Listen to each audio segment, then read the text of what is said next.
Alléluia. Alléluia. Alléluia. En Christ, nous croyons.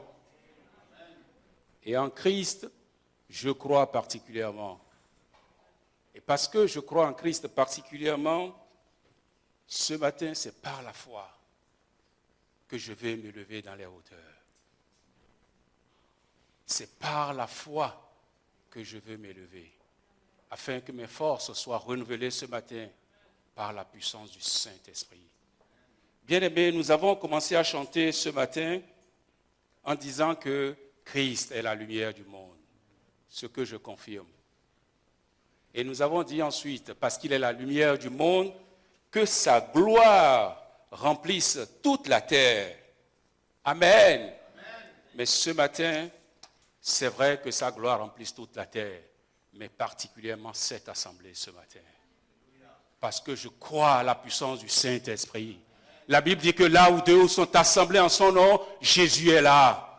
Et quand il est là, tout se tait. Quand il est là, lui seul, il manifeste sa souveraineté. Et ce matin, ma prière est que la souveraineté de Dieu soit dans cette assemblée. Et que tout ce qui n'est pas de Dieu, en visite ou qui soit, qu'il se taise à jamais. Et que le nom de notre Dieu soit glorifié. Alléluia. Seigneur, merci. Parce que tu es fidèle. Et ce matin, je compte sur ta fidélité. Alléluia. Alléluia. Amen. Alléluia. Amen. Ce matin, c'est pas facile, c'est pas toujours facile de parler de la part du Seigneur. Et surtout, il y a des sujets qui sont bien compliqués. Mais en Jésus, il n'y a rien de compliqué. Le Seigneur m'a donné un sujet. Et alors qu'il m'a donné le sujet, je dis, Seigneur, j'aime bien recevoir une confirmation. J'ai dit, Seigneur, s'il te plaît, peux-tu me confirmer ton sujet? Bon, j'attendais qu'il me parle. Et comme Dieu parle tantôt d'une manière, tantôt d'une autre, il est souverain, il parle comme il veut. Et après ma prière, quelques jours après ma prière, je prends mon portable. Rassurez-vous, Dieu ne m'a pas envoyé un SMS. Mais j'ai reçu la confirmation dans mon portable. Et la confirmation, c'est un journaliste qui a envoyé un message sur mon portable. Et ce message, dans ce message, il s'était adressé à un homme mondialement connu. Je vous épargne de son nom parce que moi je veux annoncer le nom de Jésus ce matin. Et je vous épargne des détails de cette interview qu'il a eue avec cet homme. Mais ce qui m'intéresse dans cette interview, c'est la conclusion que je veux partager avec vous ce matin. La conclusion, cet homme disait que le monde chrétien perd la conscience du péché. Je ne sais pas si vous avez entendu. Le monde chrétien perd la conscience du péché. Ah, je dis Seigneur, merci. Réellement, le monde chrétien perd la conscience du péché. Et là, le Seigneur a confirmé son message. Et pourquoi le monde chrétien perd-il la conscience du péché? Est-ce consciemment ou inconsciemment? Bien-aimé, parfois c'est conscient et parfois c'est inconscient. Simplement parce que nous sommes dans le 21e siècle et personne ne peut contester. Et dans ce siècle, nous connaissons la dépravation de notre société. J'utilise le mot qu'il faut. C'est une dépravation. Et nous connaissons les conséquences de cette dépravation qui nous envoie à des comportements dénaturés, qui nous envoie à des conduites immorales. Nul ne l'ignore. à moins que vous n'écoutez pas les journaux.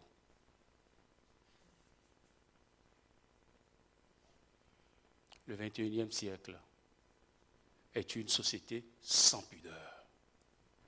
À tel point que tout ce qui nous passe aujourd'hui, tout ce qui nous révèle, la société nous révèle, veut polluer, bien-aimé, notre conscience. Non seulement notre conscience est polluée, mais notre conscience est déshonorée. Il n'y a plus d'honneur dans la conscience. Et c'est là où j'ai été attiré par la conclusion de cet homme. Le monde d'aujourd'hui, le monde chrétien plus précisément, perd la conscience du péché. Bien-aimés, et pour ceux qui ont des yeux, quand vous observez un peu, à tout niveau de notre vie sociétale, le péché est à son comble. Le péché est à son comble.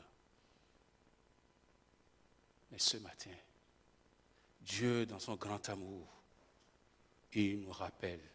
Il veut interpeller son peuple ce matin. Parce que nous sommes le peuple de Dieu. Et Dieu veut interpeller son peuple.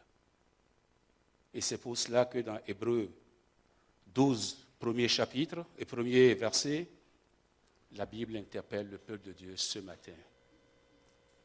La Bible nous interpelle à rejeter tout fardeau et le péché qui environne facilement et surtout de courir avec persévérance dans la carrière qui nous est ouverte, ayant le regard fixé sur Jésus, le chef et le consommateur de notre foi.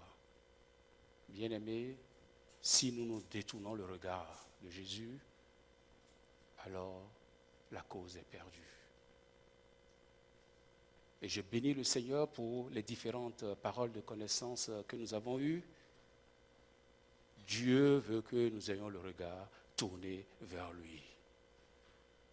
Parce que le monde aujourd'hui veut polluer la conscience humaine. Le monde aujourd'hui veut polluer et déshonorer notre conscience. Mais Dieu nous interpelle tous ce matin. Et Dieu dit, ayez le regard fixé sur Jésus. Ayons le regard fixé sur Jésus. Et la parole de Dieu dans Proverbe 20, 27 nous interpelle et nous parle de la conscience. La parole déclare que la conscience est la lampe que le Seigneur donne à l'homme. La conscience est la lampe que le Seigneur donne à l'homme. Elle éclaire les profondeurs de son être. Il y en a encore. Y en a-t-il ici qui ont cette lampe? Y en a-t-il encore ce matin dans cette salle qui ont cette lampe? Parce que Dieu voudrait que cette lampe éclaire les profondeurs de notre être. Nous en avons tous. Et le pasteur tout à l'heure disait que ça peut être un petit truc, une petite chose. Ça fait partie de tes profondeurs. Et ce matin, Dieu voudrait que cette lampe, qu'est ta conscience, soit éclairée. Nous sommes l'Église de Dieu. Nous sommes le peuple de Dieu. Et parce que nous sommes le peuple de Dieu, nous avons besoin de manifester la gloire de Dieu. Et la parole nous interpelle à ce sujet. Dans 2 Corinthiens, versets 1 à 12, la parole dit, faites notre gloire. Ce qui fait la gloire, c'est-à-dire la gloire de l'Église, c'est ce témoignage de notre conscience. L'Église a besoin d'avoir une conscience ce matin. Ce qui fait la gloire de notre Église, c'est le témoignage de notre conscience que nous sommes conduits dans le monde avec sainteté, pureté devant Dieu. Non pas avec une sagesse charnelle, mais avec la grâce de Dieu. Ce matin, c'est ce dont nous avons besoin. Une conscience conduite, non pas charnellement, mais avec la grâce de Dieu. Que Dieu nous aide ce matin. Et que cette conscience que Dieu a mise en chacun de nous soit réellement une lampe. Une lampe pour éclairer nos profondeurs. Parce que nous en avons tous. Y a-t-il quelqu'un ici qui peut me dire qu'il n'a pas une profondeur? Dieu nous a créés tous identiques, tous pareils. Et Dieu nous appelle ce matin à prendre conscience, à ce que nos profondeurs soient éclairées. Ce matin, je viens avec le message de Dieu, la parole de Dieu, que je vous invite à lire avec moi dans 2 Corinthiens 6. À partir du verset 14 jusqu'au premier verset du chapitre 7.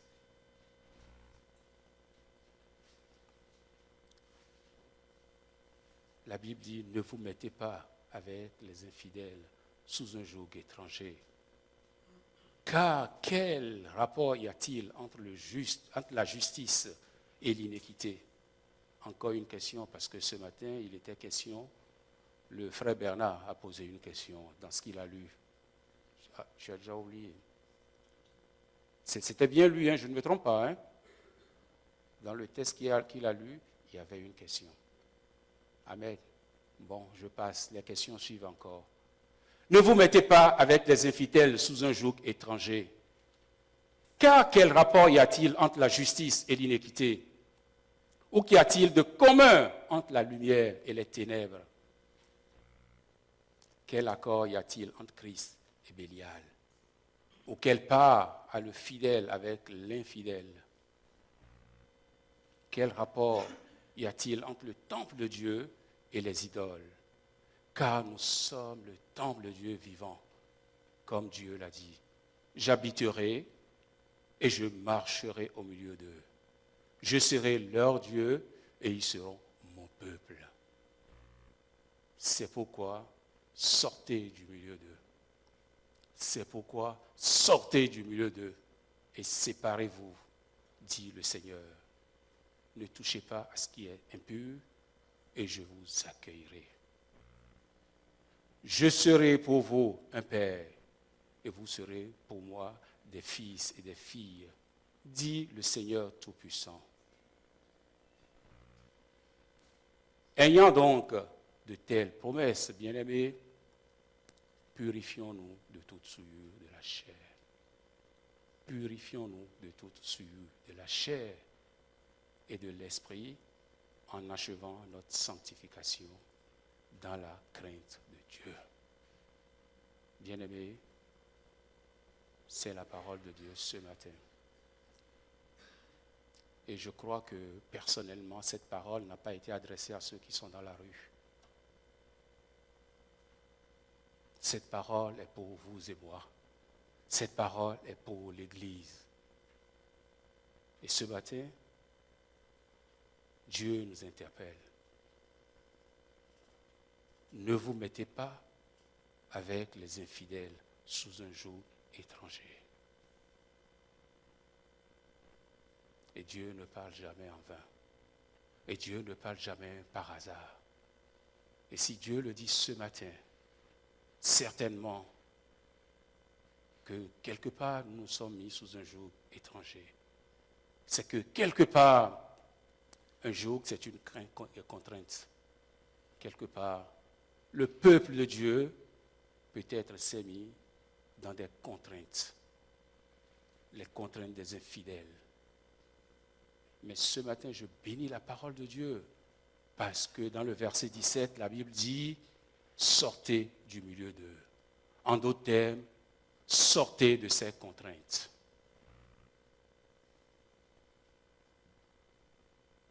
Sortez de ces contraintes et purifions-nous de toute souillure de la chair et de l'esprit en achevant notre sanctification dans la crainte de Dieu.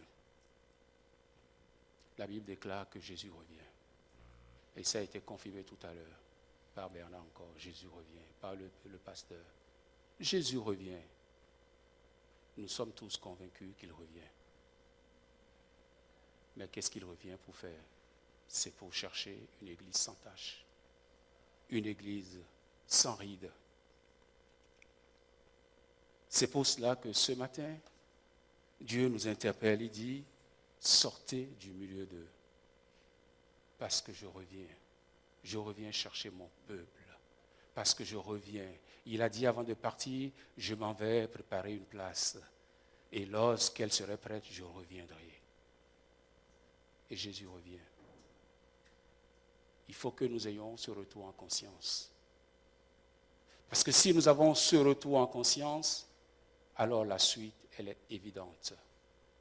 Alors nous aurons la conscience de ce qu'est la repentance.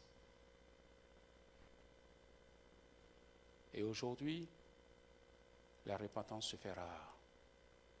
Parce que nous avons perdu la patience, nous avons perdu la conscience du péché.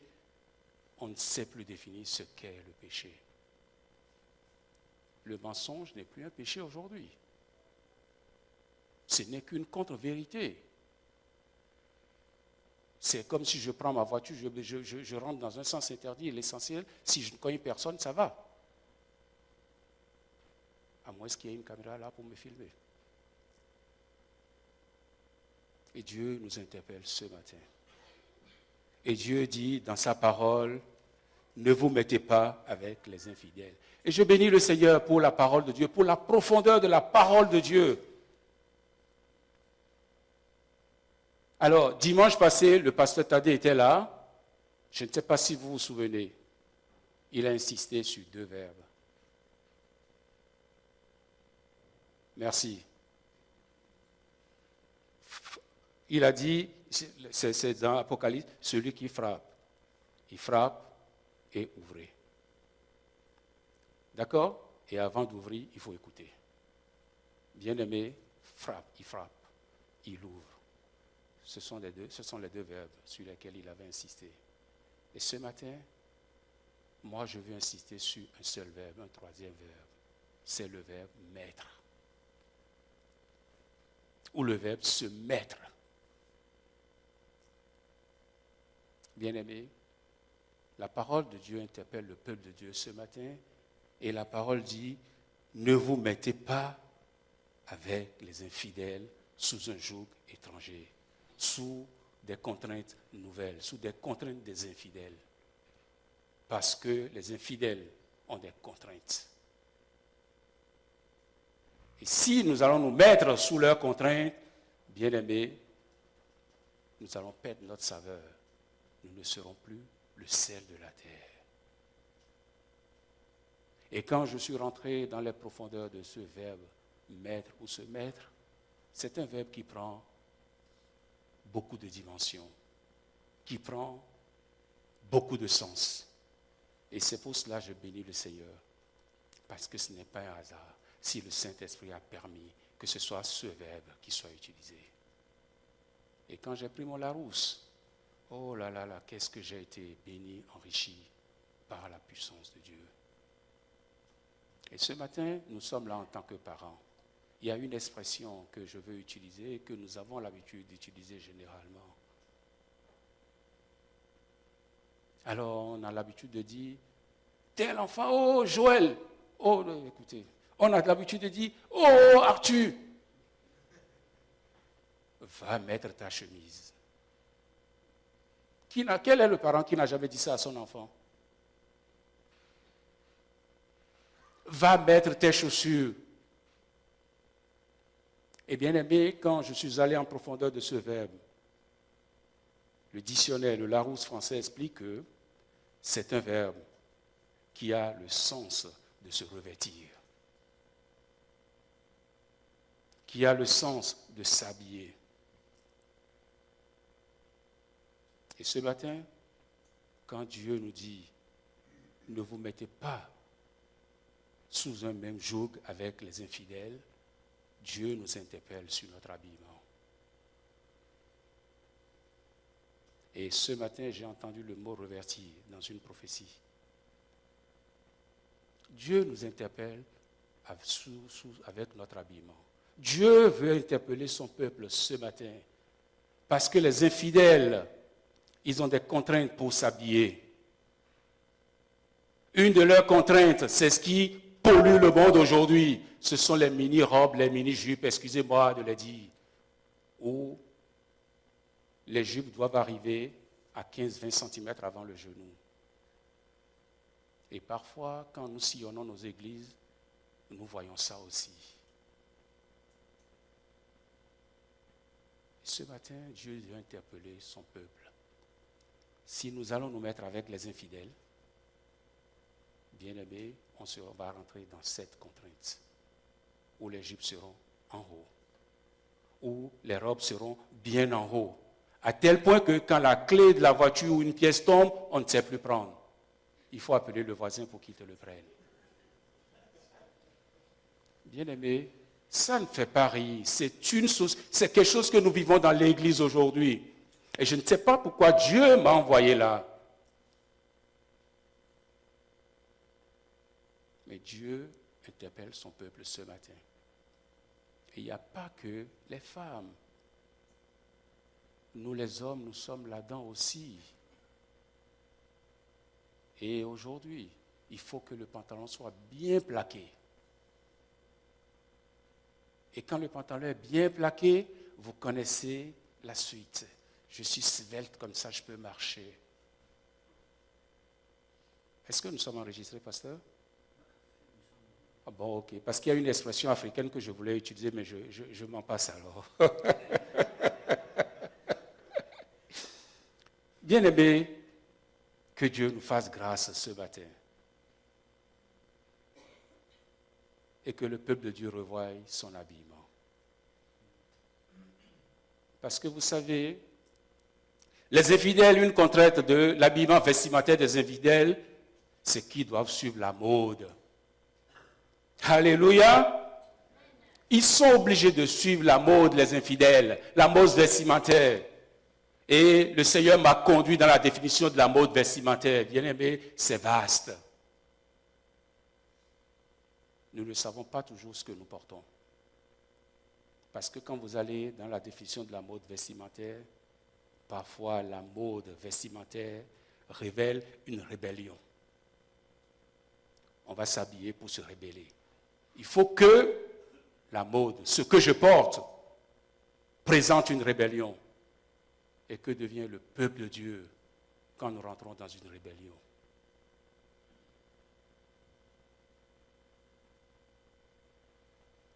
La mode vestimentaire met en évidence une provocation. Ce n'est pas moi qui le dis. Vous verrez ça quand vous allez faire des recherches sur la mode vestimentaire. Une provocation. Quand l'habillement des enfants de Dieu commence à provoquer, bien-aimés, c'est la convoitise que nous développons. Ce matin, je ne veux pas aller plus loin. Mais ma prière est que ceux qui ont des oreilles, s'il y en a ici, qu'ils entendent ce que dit la parole de Dieu. Parce que, vous voyez, aujourd'hui, nous courons à droite, à gauche pour être à la mode. Mais je veux vous dire, pour ceux qui connaissent l'histoire, le premier styliste au monde, vous le connaissez? C'est Dieu. C'est notre Dieu, c'est le Dieu que nous adorons. Quand vous vous souvenez de la chute d'Adam et Ève, dans Genèse 3, quand Dieu est venu dans le jardin, il a appelé Adam. La Bible dit que Adam s'est caché. Et Dieu lui a dit, où es-tu? Il a répondu, j'ai entendu ta voix et parce que je suis nu, je me suis caché. Et je crois, chapitre 3, verset 20 plus loin, la Bible dit que Dieu les avait habillés.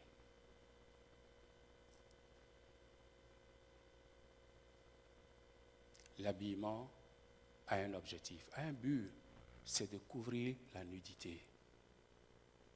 C'est de nous protéger. Ça, c'est l'habillement des fidèles de Dieu, ça, des enfants de Dieu, ça. Mais quand l'habillement perd son sens de couvrir la nudité et on ne sait plus prendre une clé parce que pour prendre la clé, toutes les couleurs sont mises en évidence. Bien-aimés, que Dieu nous fasse grâce. Et que ce matin, le peuple de Dieu revoie son habillement. Parce que, vous savez, dans Exode 19, verset 6, la Bible dit, « Vous serez pour moi un royaume de sacrificateurs et une nation sainte. » C'est la parole de Dieu. Vous serez pour moi un royaume de sacrificateurs et une nation sainte.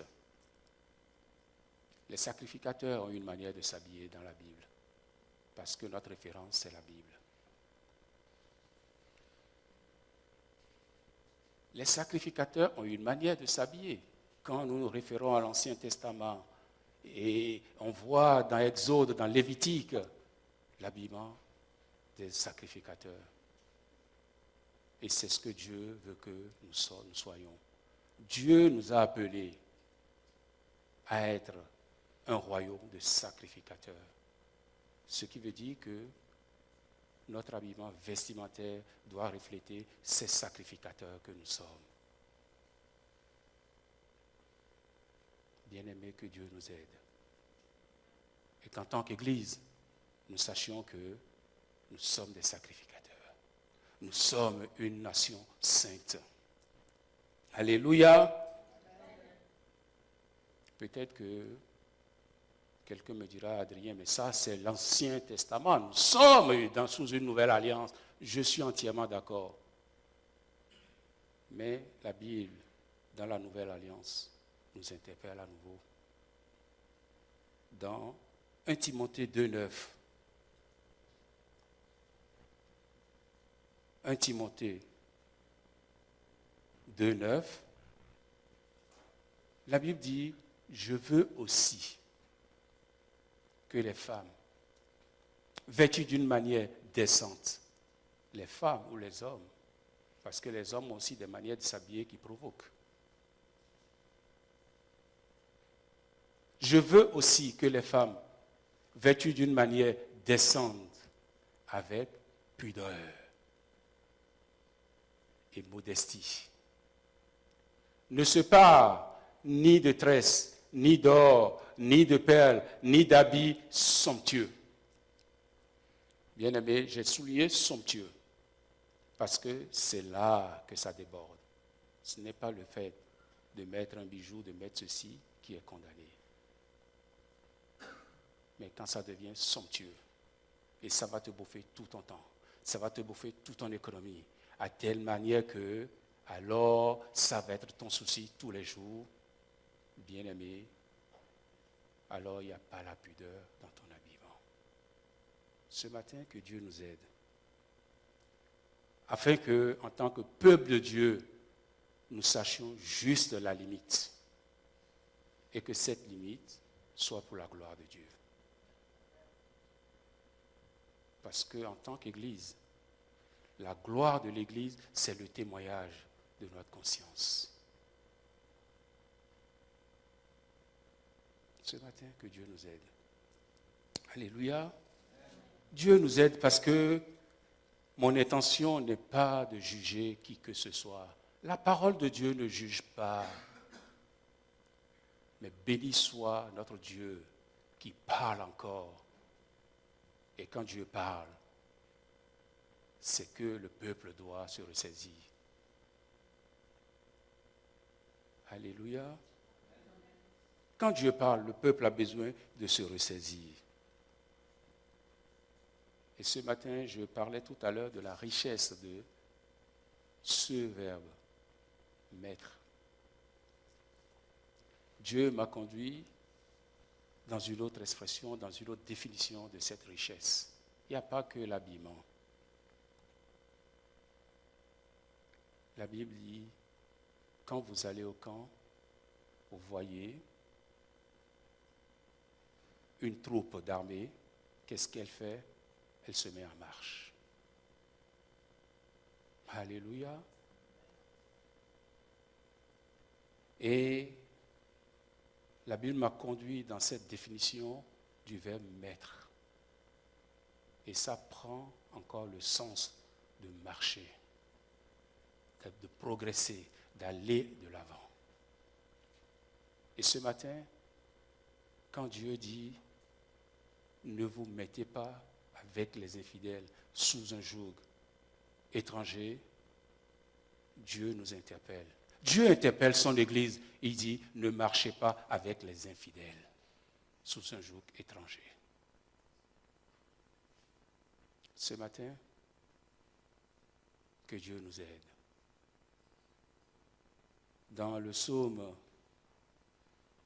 1, versets 1 à 2, c'est le premier psaume que nous connaissons tous. La Bible dit, heureux l'homme qui ne marche pas selon le conseil des méchants. Et si je veux expliquer à un enfant, je dirais, heureux l'homme qui ne marche pas selon les conseils des infidèles, selon la contrainte des infidèles, qui ne s'arrête pas sur la voie des pécheurs et qui ne s'assied pas en compagnie des moqueurs. J'aime bien la langue française qui dit « dis-moi qui tu fréquentes et je te dirai qui tu es ». Bien-aimé, si quelqu'un peut me dire qui il fréquente, je peux lui dire qui il est. Parce que ce sont les oiseaux de même plumage qui s'assemblent. Ce matin, que Dieu nous aide. Que Dieu nous aide à ce que nous sachions avec qui nous marchons. Parce que la marche peut nous compromettre. Si nous marchons avec les infidèles, alors nos rapports avec Dieu vont changer. On ne peut pas servir 2 maîtres à la fois. Ce matin, que le Seigneur nous aide.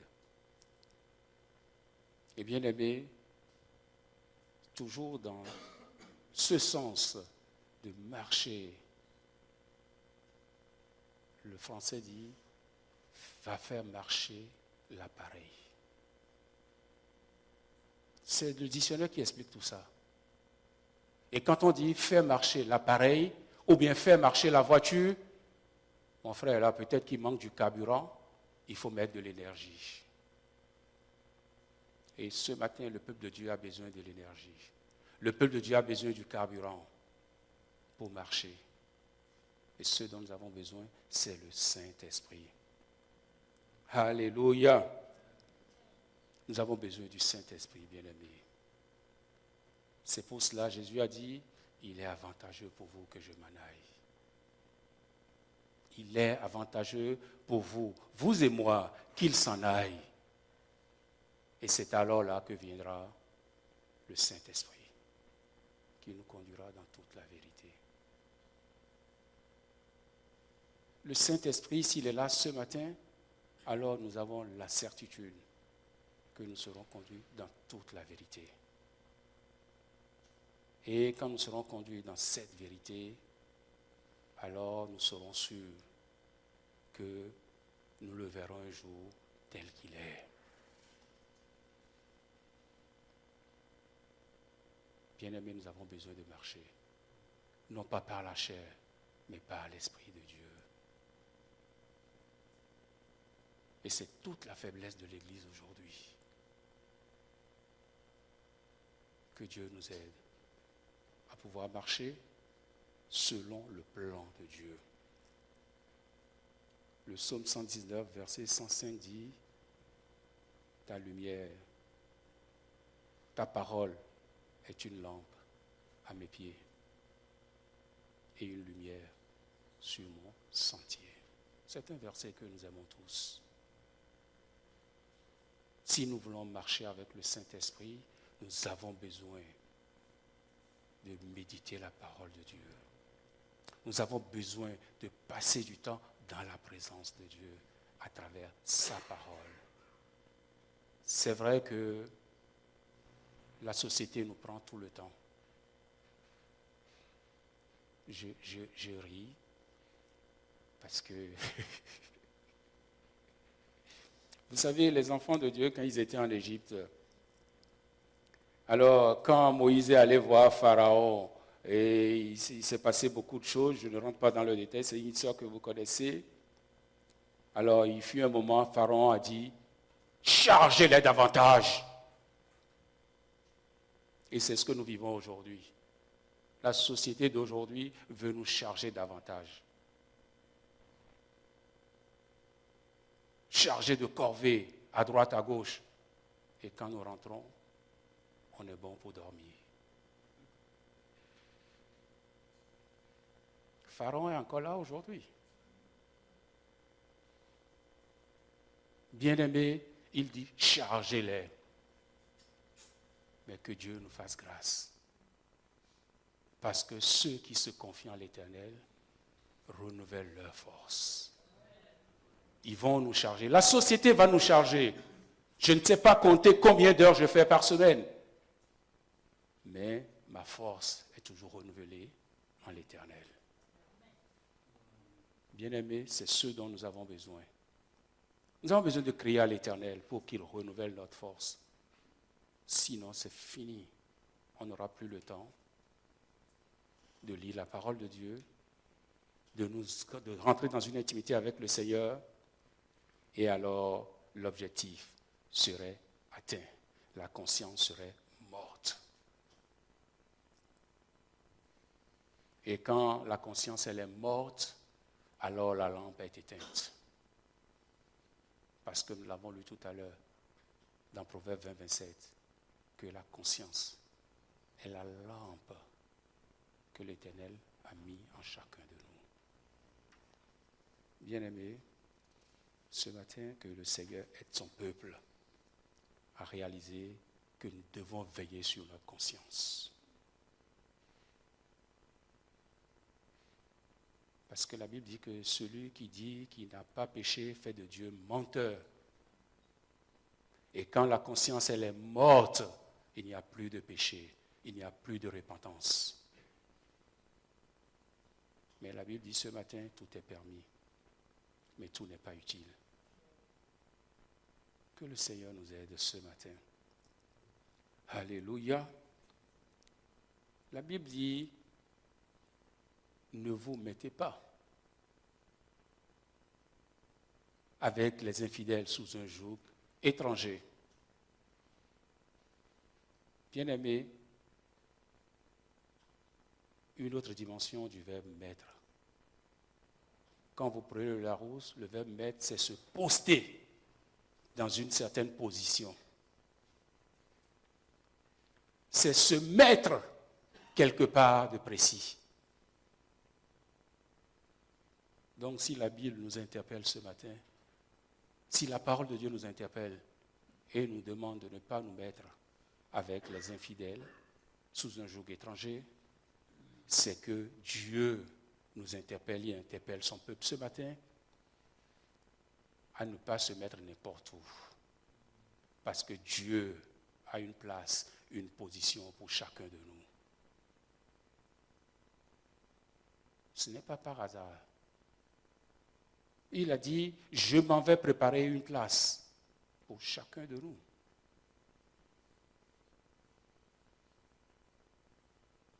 Ça veut dire que quand nous passons de la mort à la vie, quand nous passons par la repentance, nous avons une promesse en Dieu.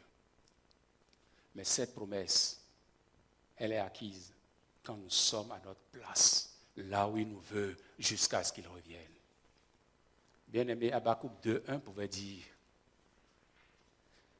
j'étais à mon poste, Habakkuk 2:1. J'étais à mon poste et je me tenais sur la tour.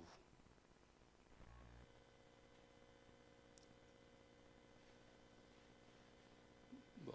Moi, je vais rester à mon poste de garde. C'est pas grave, c'est la même idée. Moi, j'utilise le Louis II, le vieux. J'attendrai comme, merci ma soeur, tu es bénie. J'étais à mon poste et je me tenais sur la tour. Je veillais pour voir ce que l'Éternel me dirait et ce que je répliquerai après ma plainte. Bien-aimé, es-tu à ton poste? Nous avons tous un poste en l'Éternel. Et si tu es à ton poste, rassure-toi que l'Éternel te parlera. Dieu est fidèle. Et quand l'Éternel parle, l'Éternel, quand il parle, on parle à celui qu'on aime. Et ça devient un dialogue. Et Habakkuk dit, et je répliquerai. Bien-aimé, c'est ce dialogue que Dieu veut avec chacun de nous. Mais ce dialogue n'est possible que si je suis à ma place. Et pas à ma place pour dormir. Et je me tenais sur la tour. Sur la tour, on ne dort pas. On a les yeux éveillés. Et on regarde partout. D'où est-ce que l'ennemi peut venir? Et quand tu es sous la tour, l'Éternel orientera ta vision. Et tu verras l'ennemi de loin. Et l'Éternel te conduira dans la démarche. Ce matin, que Dieu nous aide. Et que chacun de nous puisse savoir que nous avons une position en Christ. Et que cette position, on a juste besoin de la connaître pour savoir où est-ce que nous serions pour la gloire de Dieu. Alléluia. Et je pensais, tout à l'heure, ça m'est arrivé quand j'étais là. Alors, il y a une autre histoire qui m'est arrivée toujours pour la position. C'était le jour de la Pentecôte. Je crois que c'est dans Acte 2. Acte 2, ma soeur, tu peux m'aider s'il te plaît? Je crois que c'est au début, Acte 2. La Bible dit, le jour de la Pentecôte, ils étaient tous ensemble dans un même lieu. Il n'y a pas l'un au supermarché et l'autre au marché de Waterloo, mais ils étaient tous ensemble dans un même lieu. Et qu'est-ce qui s'est passé? Verset 2. Tout à coup, il vint du ciel un bruit comme celui d'un vent impétueux et il remplit toute la maison où ils étaient assis. Bien-aimés, nous avons besoin d'être là où Dieu nous veut tous ensemble. Sinon, vous allez rater un événement.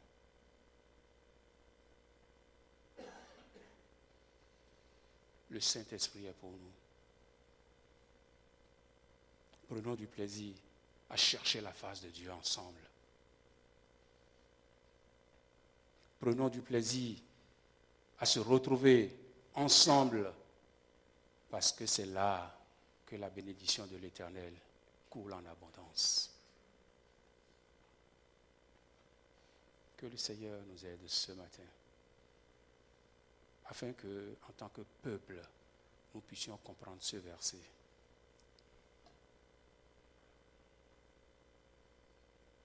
Dieu est fidèle et Dieu ne parle jamais en vain. Dieu parle à son peuple ce matin. Dieu parle à des chrétiens que nous sommes. Nous ne voulons pas être de ceux-là qui ne prennent pas garde à la parole de Dieu. Mais nous voulons être de ceux qui disent, Seigneur, parle, ton serviteur écoute. Souvenez-vous d'Élie et de Samuel quand il était encore jeune. Élie lui a dit, retourne dans ta chambre. Et si tu encore entends cette voix, dis oui, Seigneur, ton serviteur écoute. Que Dieu nous aide ce matin. Le temps est bien avancé. Et je pourrais aller plus loin, mais on va s'arrêter là ce matin. Que Dieu nous aide. Mais avant de laisser la place au pasteur, je vais quand même faire 2 petits appels. Le premier appel, c'est au sujet de la conscience. Je ne dis pas que la conscience est morte. Mais si Dieu parle, c'est qu'il y a une perte à quelque part. Et quand il y a une perte de conscience, la conscience étant la lampe que nous avons lue dans Proverbe 20, 27, alors le champ de vision de la lampe diminue. Et ce matin, peut-être que dans l'assemblée, il y a le champ qui a baissé. La lampe n'est pas éteinte, rassurez-vous. Mais c'est que le péché n'est plus toujours péché. Mais c'est que le péché se discute maintenant. Et ce matin, je veux faire un appel.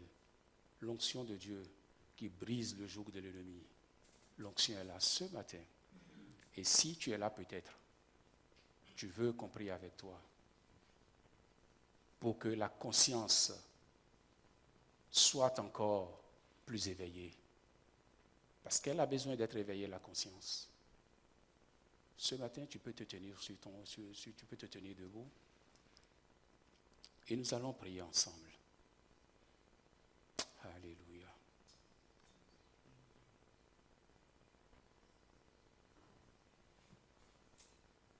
La lampe n'est pas éteinte. Je ne dis pas que tu vis dans le péché, mais je dis peut-être que le champ de vision de la lampe a baissé. L'intensité de la lampe a baissé. Et ce matin, si tu veux, on peut prier ensemble. Merci mon frère. Le Seigneur est fidèle. Dieu ne parle jamais en vain. Dieu veut rallumer la lampe. Ce dont le peuple de Dieu a besoin, c'est que le Saint-Esprit active notre lampe jour après jour. Souvenez-vous de l'histoire des 10 vierges. Je vais inviter le pasteur Thaddée, puisqu'il est derrière, qu'il s'approche du frère et qu'il prie pour le frère. Alléluia. Pendant ce temps, l'Église est en prière.